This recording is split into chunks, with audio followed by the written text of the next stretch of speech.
Are you ready for ghost hunting with Terrafullsight?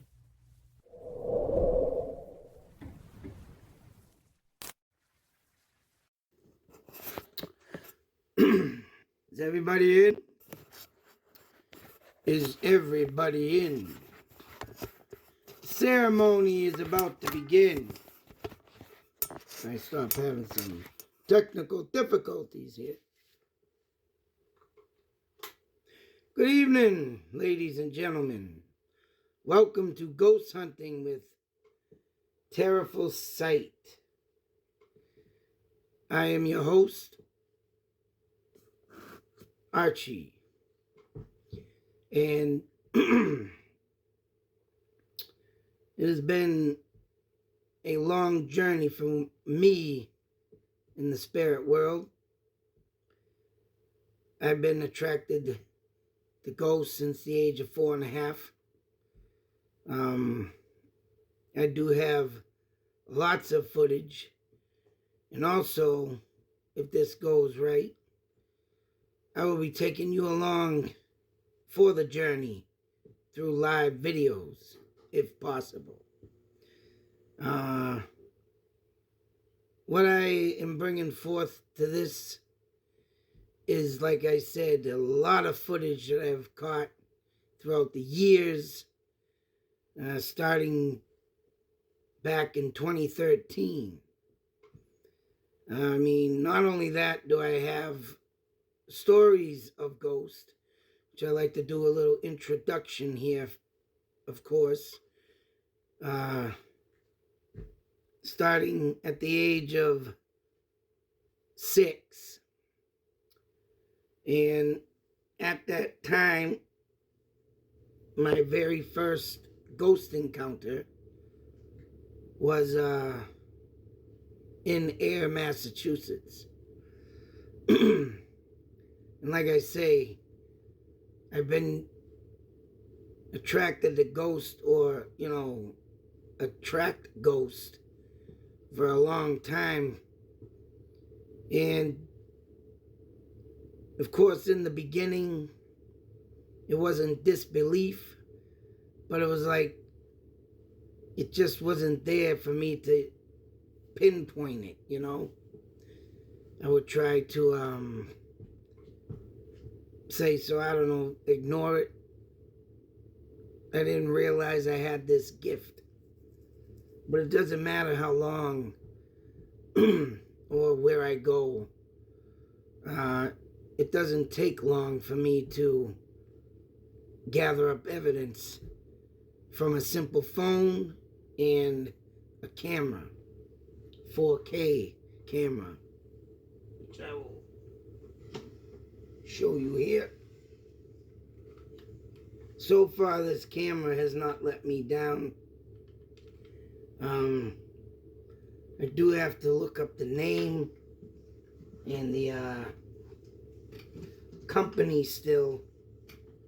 I have not done that yet. Bear with me. I did pick that up off Amazon. Now, mind you, if there's any ghost believers or, say so, ghost enthusiasts out there, you do know that ghost ruins cameras, phones, etc. I've had 2 phones and maybe 3 cameras die on me so far. And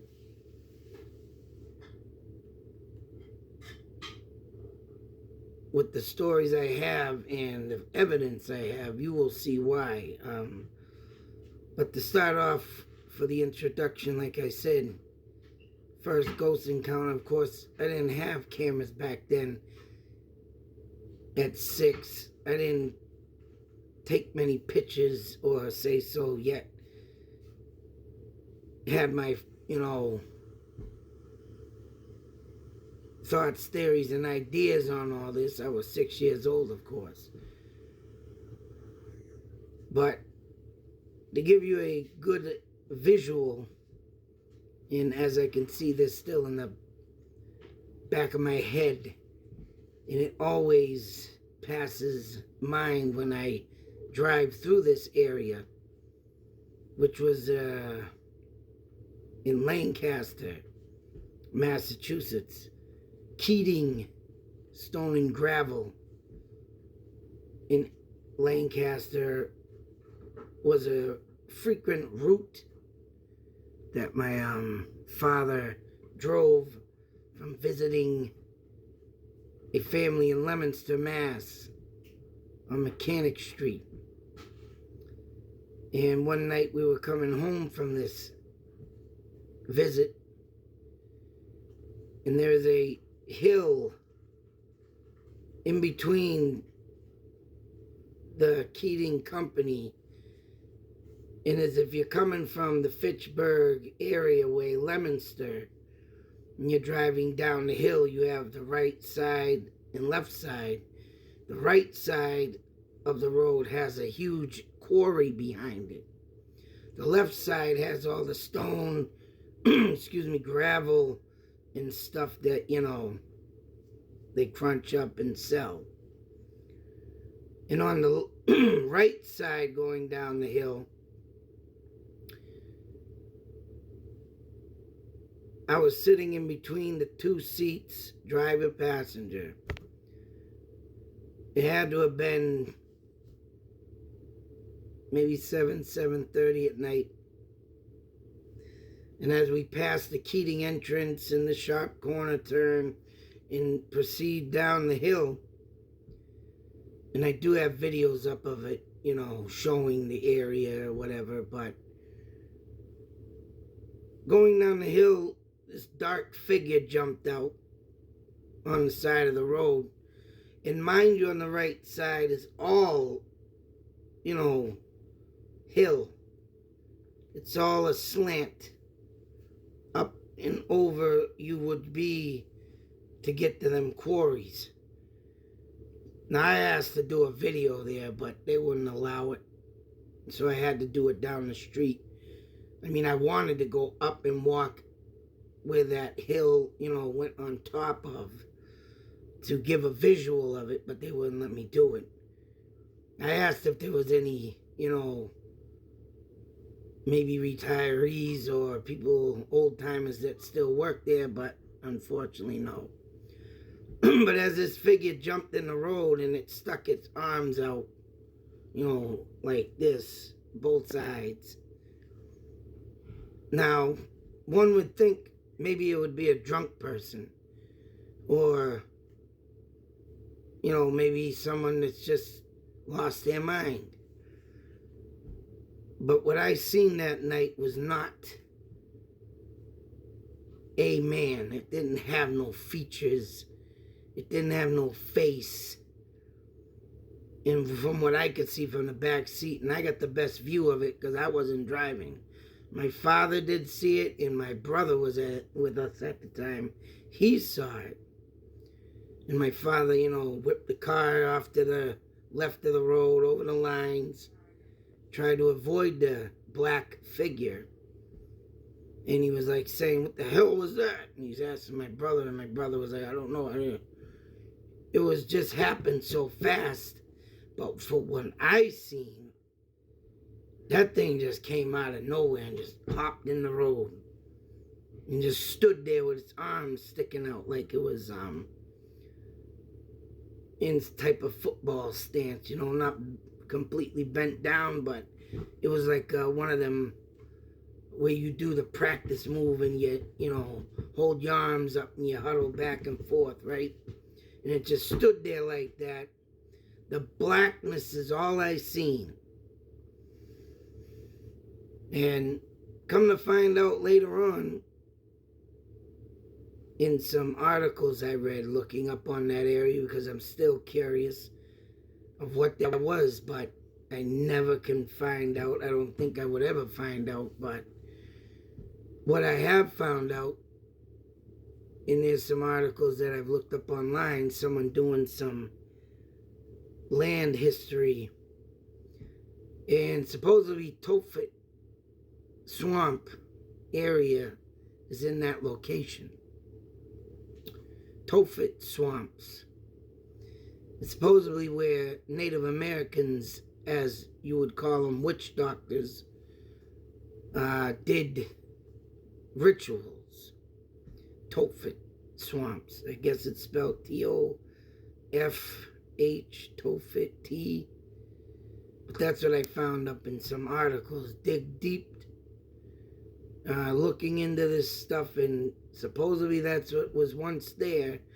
And what is there, and then I could see on the Google Maps, it's behind like a Verizon antenna shed, a little further down on the right side of the road from the area where that person or thing jumped out. And no, it was not no person. It was a black, dark figure. And I can still see it to this day. And right, it didn't have no distinguished clothing or nothing. It was just black. So with that being said, my second encounter, still air mass. I lived in a duplex house built in the 1800s on East Main Street. And growing up in this house, mind you, there was a lot of chaos in the household. You know, from my brothers turning teenagers, I have a 7-year gap from my second oldest brother. So I was young when they started hitting their teen years. So in this house, yes, I did spend a lot of time alone. My father worked 12-hour shifts. My mother had, here and there jobs, working at motels, helping residents, mind you, clean their apartments, stuff like that. And she also worked at a nursing home. But these are the things, right, where I was left alone in this house a lot. In my room, put down with a record player, a radio, some toys. And I spent a lot of time listening to music. I spent a lot of time going to the Air Mass Library to get records. But also in this house, I had some weird dreams. And one of them, mind you, I did not tell nobody when this dream occurred in 1982. I never told anybody up until 2013. And as the dream goes, but mind you, I should tell you this first. And I'll remind you, right? Never told no one this dream. So I ended up asking all my family members, my 2 brothers, my mother, my father, and what they told me about this is that this pond in the backyard, mind you, which was only 4 to 5 feet deep, and I told them this story, and my mother's face dropped. And said, how do you know? What? And was sitting there saying, you weren't even old enough. And I wasn't. I was 4 years old. We had just moved into this place. Maybe, half a year down the road. I can't even get an exact date or time when this happened. And mind you, not only did I tell my parents this story, I also called the Air Police Department hoping to get maybe, the chief of the police. But mind you, that man retired. And who was left? The new chief of police secretary. Mind you, this secretary was just starting out when this story happened. And she also remembers and knows of it very well and got very, as you can say, spooked when I mentioned my story. Even though, mind you, I was only 4.5 or 4 years old. But the story goes, and because my parents had split up in 1982, the East Main Street apartment ended up being a no-go, had to move out, and all my childhood dreams and, fun times there all went down the toilet. But as I was getting ready, right, I maybe want to say this dream occurred probably 2, maybe 3 months before I moved out of this place with my mother. But yes,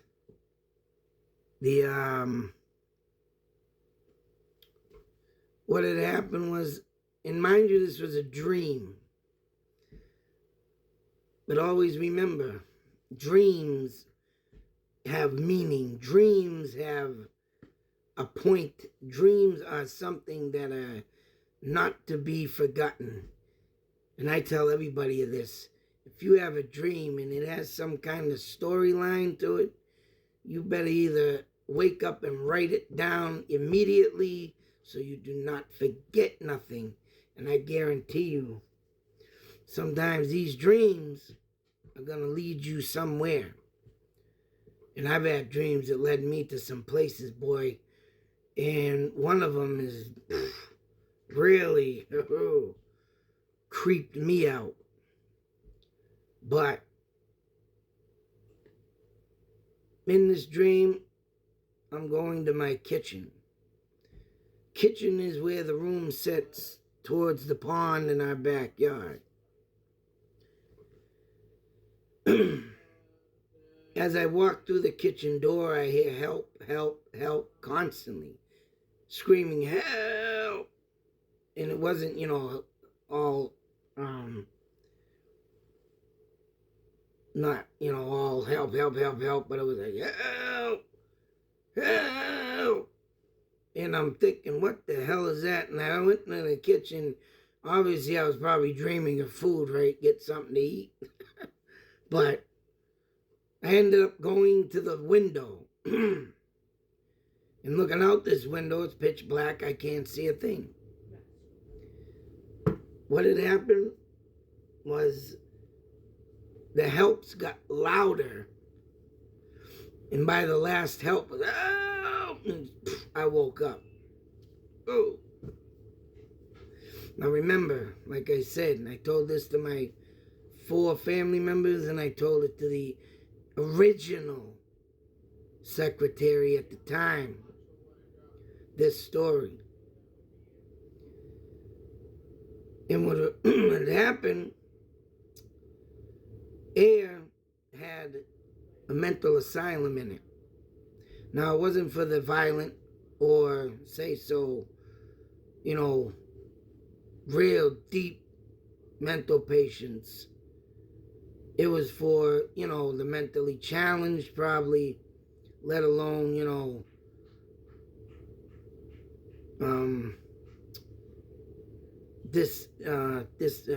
what is that word? Intellectual disability, people with that terms. I won't say what they used to call them back in the day. It's not right? But I mean, they're mentally challenged patients. Now, this place wasn't a mile away from my house. To take a walk to it from my house, it'd probably take about 10-15 minutes. Depending if you walk over my pond when it's ice out. But but other than that, this patient escaped, made it down to the pond in my backyard.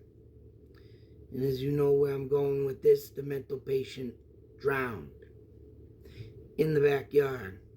And when I told this to my 4 family members, mother, father, brothers, and when I told this to the secretary, they all got the jeebie-weebies, the chills. And my mother was like, how And I told her the dream, right? And I don't remember it. I might have seen it maybe out the window, but that spirit, I believe, stuck around with me into this house. That's what I think. Because there was a lot of times at night that I would stay up all night. There was times when I tried running to my mother's room and I'd get yelled at back to my room. Get back in your bed. There was no darkness scary enough for my mother to say, oh, come sleep with me. All right, kid, you're all right. I didn't get no comfort. And that's why now, today, I love the dark. I immune myself to it. I grew into it, and I love it. It is something that I have been able to travel into at night. And mind you, places I've been ghost hunting, I can lead you to one story. It's called the Wilton Cemetery Vale End Cemetery, in Wilton, New Hampshire. If you want to look up the backstory on that, I went there alone, by myself. Wilton, New Hampshire, Vale End Cemetery. But what I'm going to be doing in various things in this is we're going to be checking out stuff, and I have some stuff from Vale End Cemetery. But we're going to be checking out some random videos that I've shot, caught orbs, shadows, noises, talking, you name it. And one thing about me that you don't get from the big guys is that camera I showed you and the phone I work off right at home. I use all that equipment and that's it. I don't have no multi-million-dollar equipment what these big boys use in their TV shows. You're going to be seeing common basic stuff, and you will see no big crew. It will be just me. So, with that being said, we're going to take a journey into ghost hunting with Terrafullsight. That's right, because I do attract ghosts. And throughout my journey in this, and I will be bringing along you. We're going to see what we find together, Let alone every time I go to a place, it doesn't even have to be an hour, and I've already caught stuff, so let's see where this journey brings us, folks. Ghost hunting with Terrafullsight.